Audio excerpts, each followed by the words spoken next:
यो स्तोत्रको युधिष्ठिर महाराजले भगवती मातालाई प्रार्थना गरेको 14 वर्ष वनवास बसेको बेलामा र भगवती खुसी भएर वरदान दिनुभयो युधिष्ठिर महाराजले है।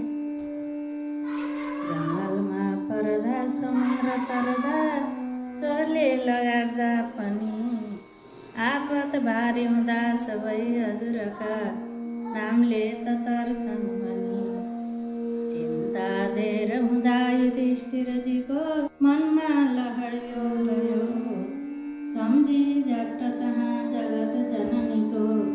तप गर्न लाग्नु भयो। मालिक 14 भुवनकी जो भगतका खातिर ब्रजैमा गई लीला गर्नुभयो यशोमतीजीका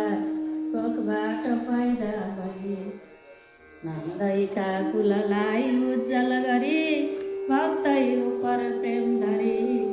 कंसैको पनि गर्व नाच्यो जसका प्रभावले गरी